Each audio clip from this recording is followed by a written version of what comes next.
कुरान करीम जैसी अजीम किताब की मुनासबत पर इस मजलिस का इनेकाद हुआ है। ये मजलिस बहुत ही बाबरकत मजलिस है।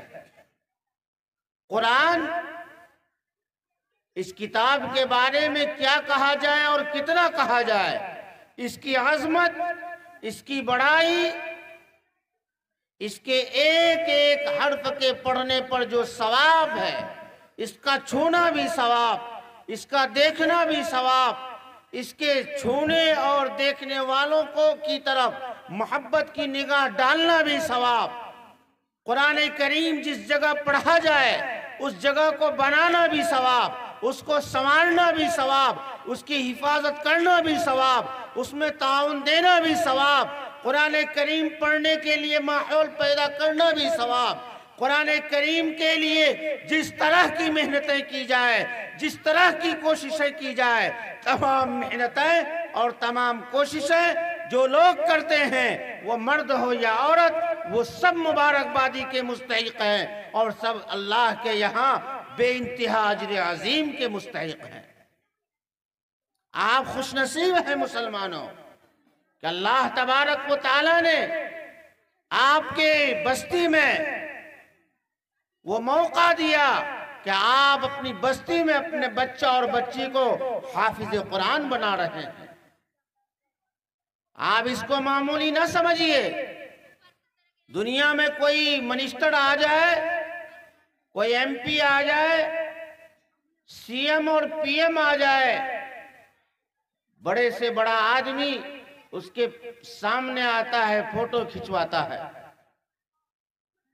उससे गुफ्तगू करता है कि लोग जाने कि मेरा इससे ताल्लुक है, मेरा इससे रब्त है। और अंदाजा कीजिए, बादशाहों के बादशाह जो बेनियाज है, जो किसी का मुहताज नहीं है, जो हुकूमत देता है हुकूमत छीनता है, जो बादशाह दुनिया में किसी को बनाता है, जमीन की सल्तनत देता है, जमीन और जायदाद देता है, दुनिया की सरबराही देता है, ओहदा और मनसब देता है, वो बादशाहों का बादशाह, वो अमीरों का अमीर, वो आकाओं का आका, वो मौलाओं का मौला, वो उसका बाबरकत कलाम। आप यकीन कीजिए कि उस कुरान करीम को जो इंसान पढ़ता है और उससे जो इंसान पढ़ने वाले से किसी तरह का भी ताल्लुक रखता है, हदीस पाक में आता है कि कल क़यामत के दिन अल्लाह तबारक व तआला हाफिज कुरान के माँ बाप को सूरज और चांद से भी ज्यादा रोशन ताज पहनाएंगे। मौलाना मंजूर नोमानी, जो मौलाना सज्जाद साहब दामद बरकातहुम के वालिद मुहतरम हैं, दुनिया से चले गए। मौलाना मंजूर नोमानी रहमतुल्लाह अलैह कहा करते थे अपने ज़माने में कि अगर किसी का बच्चा आलिम दीन बने तो 100% यकीन के साथ नहीं कहा जा सकता है कि उसमें माँ बाप का ही दखल है। इसलिए कि आलिम दीन बनने का ज़माना ज़रा तवील होता है और बच्चा जब आलिम दीन बनता है खुद बाशऊर हो जाता है, अक्लमंद हो जाता है। इसलिए 100 के 100% नहीं कहा जा सकता है कि माँ बाप ही चाहते हैं कि उसको आलिम दीन बनाए। अगरचे बहुत से वालिदैन की ये ख्वाहिश होती है कि उसका बच्चा आलिम दीन बने, लेकिन 100 के 100% नहीं कहा जा सकता है। लेकिन हाफिज कुरान के बारे में ये कहा जा सकता है कि जिस उम्र में उसने कुरान करीम को हिफ्ज़ किया है, वो उम्र ऐसी है कि वो नहीं चाहता था कि मकतब में जाए, वो नहीं चाहता था कि किताब को उठाए, वो नहीं चाहता था कि उस्ताद के सामने बैठे, वो नहीं चाहता था कि मकतब में उस्ताद के पास जाए, बल्कि खेलने में उसका दिल करता था और वो मकतब से भागता था। लेकिन उस जमाने में उनके वालिदैन ने बड़ी मेहनत की, पूरी तवज्जो के साथ, पूरी दिलचस्पी के साथ बच्चे का गट्टा पकड़ा और उस्ताद के सामने बिठाया। बच्चा कहाँ है? उसकी फिक्र किया और बच्चे को उस्ताद के सामने बिठाया। इसलिए वह कहा करते थे, अगर किसी का बेटा हाफिज कुरान होता है तो 100% यकीन के साथ कहा जा सकता है कि इसमें यकीनन उसके माँ बाप की कुर्बानी का दखल है, जिसकी वजह से उसका बच्चा हाफिज कुरान हुआ या उसकी बच्ची हाफिज कुरान हुई। मौलाना दरअसल इस हदीस की तर्जमानी कर रहे थे कि अल्लाह ताला इरशाद फरमाता है रसूलुल्लाह के ज़बानी के हाफिज कुरान के बाप को कल क़यामत में सूरज और चांद से ज्यादा रोशन ताज पहनाया जाएगा। कोई बच्चा ये कह सकता है मेहनत हमने की है, सब कुछ हमने किया है, हमको ज्यादा कुछ मिलना चाहिए, मेरे माँ बाप को नहीं मिलना चाहिए। इसलिए मौलाना मंजूर नोमानी रहमतुल्लाह अलैह फरमाते हैं कि माँ बाप को ताज इसलिए पहनाया जाएगा कि आलिम बनने में 100% तो नहीं कहा जा सकता है कि उसका दखल है, लेकिन हाफिज बनने में 100% कहा जा सकता है यकीन के साथ कि उसके हाफिज कुरान बनाने में उसके माँ बाप का ज्यादा दखल है। इसलिए कल क़यामत के दिन अल्लाह तबारक व ताला उसके माँ बाप को सूरज और चांद से ज्यादा रोशन ताज पहनाएंगे। हाफिज कुरान का क्या मकाम होगा? हाफिज कुरान को कहा जाएगा कि कुरान पढ़ता जा और जन्नत के दर्जों पर चढ़ता जा, और उसी तरह कुरान पढ़ जिस तरह दुनिया में तू ठहर ठहर कर पढ़ा करता था। तेरा आखिरी मकाम वहां होगा जहां कुरान की आखिरी आयत पर तू पहुंचेगा, तेरा वही मकाम और मर्तबा होगा। हाफिज कुरान से कल क़यामत में अल्लाह तबारक व ताला उसको सिफारिश का मौका देगा, जहां उलमा सिफारिश करेंगे, सुलहा सिफारिश करेंगे, अंबिया सिफारिश करेंगे, शुहदा सिफारिश करेंगे। जो मासूम बच्चे चले गए और माँ बाप ने सब्र किया, वो उन बच्चों को भी सिफारिश का मौका दिया जाएगा, हाफिज कुरान को भी सिफारिश का मौका दिया जाएगा।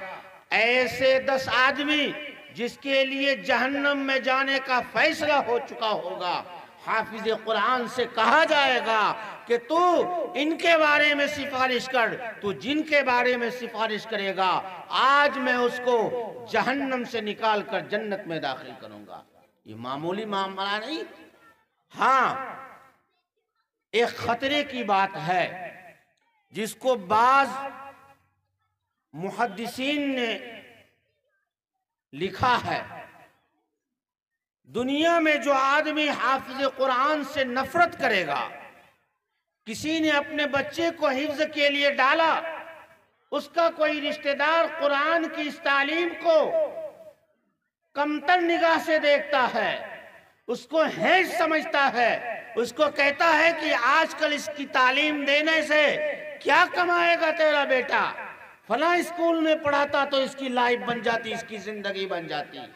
कुरान की तालीम को वो कमतर निगाह से देखता है। अल्लाह तबारक व ताला बाज मुहद्दिसीन ने इसकी तरफ इशारा किया है। कल क़यामत में हाफिज कुरान जिन लोगों की सिफारिश करेंगे, अल्लाह तबारक व ताला कहेगा, ए हाफिज कुरान तू फला फला को छोड़कर जिसकी चाहे सिफारिश कर, उसकी सिफारिश को मैं कबूल, तेरी सिफारिश को कबूल करूंगा। लेकिन ये फला आदमी जो कुरान को हेच निगाह से देखता था, जो मेरे कलाम को कमतर निगाह से देखता था, जो मेरी तालीमात को कमतर निगाह से देखता था, और जो तुझे हेच निगाह से देखता था, कमतर ख्याल करता था, समाज में घिसा पिटा समझता था, आज उसकी सिफारिश तू न कर ताकि मैं उसको जहन्नम की आग चखा सकूं। हाफिज कुरान उसकी सिफारिश नहीं करेगा। इसलिए लोगों, सबसे पहले तो ये तय कीजिए कि अगर अल्लाह ने आपको औलाद दी है, अपनी औलाद में से जरूर किसी को हाफिज कुरान बनाइए। नहीं तो रिश्तेदारों में से अगर कोई है, उसको हिफ्ज़ कुरान के लिए मुतवज्जह कीजिए, उसको रग़बत दिलाइए, उसको राग़िब कीजिए। या नहीं कर सकते हैं तो कम से कम जिन सीनों में कुरान महफूज है, जिन लोगों के पास कुरान महफूज है, जो हाफिज कुरान समाज में हमारे हैं, जो हिफ्ज़ कुरान पढ़ते हैं मदरसों में और मकतब में, कम अज कम अगर कुछ नहीं कर सकते हैं तो उनसे मोहब्बत कीजिए, उनसे मोहब्बत कीजिए। हो सकता है अल्लाह तबारक व तआला कल क़यामत में इस मोहब्बत के नतीजे में हमारी और आपकी नजात का फैसला कर दें। इसलिए उनके घर वाले भी, आप तमाम हजरात भी बार बार मुबारकबादी के मुस्तहिक है। मेरे भाइयों, हदीस में आता है कि जो हाफिज कुरान हलाल को हलाल समझेगा, हराम को हराम समझेगा, तब उसके बाद जो फजाइल हैं अल्लाह तबारक व ताला उसको इनायत फरमाएंगे। इसलिए जिस बच्ची ने हिफ्ज़ कुरान पाक किया है, उनसे मैं कहना चाहूंगा कि आप बिल्कुल रंजीदा मत होइए। आपने वो काम किया है कि पूरा समाज मिलकर जिस काम को नहीं कर सका, आपने तन्हा वो काम करके दिखाया है। आमतौर पर औरतों को कमजोर समझा जाता है, बच्चियों को कमजोर तस्वुर किया जाता है, लेकिन जिस बच्ची ने कुरान करीम को हिफ्ज़ किया, उसने ये बतला दिया कि कोई भी चीज नामुमकिन नहीं है। ये तो अल्लाह का मोजिज़ा है कि कुरान जैसी अजीम किताब जो 30 पारों में है, जिसको रमजान में सुनते हुए लोग थक जाते हैं, एक मासूम बच्चा जो कुछ नहीं समझता है लेकिन उस कुरान को अपने सीने में महफूज कर लेता है। ये कुरान का मोजिज़ा है। उस बच्ची ने इस कुरान करीम को अपने सीने में महफूज कर लिया। आपसे मैं ये पैगाम देना चाहूंगा और ये कहना चाहूंगा, अल्लाह ने इतनी बड़ी दौलत से आपको नवाजा है, आप अल्लाह का शुक्रिया अदा कीजिए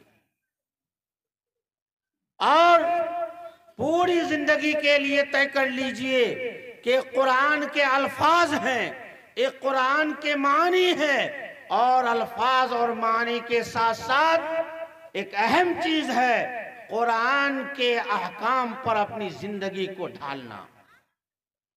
तो जिस तरह आपने अपने सीने में कुरान के अल्फाज को महफूज किया है, आप कोशिश कीजिए कि उसके मानी को भी हम सीखेंगे और आज ही से ये तय कर लीजिए कि कुरान करीम के जो अहकामात है, सारी जिंदगी उन हुक्मों पर हम चलेंगे इंशाअल्लाह।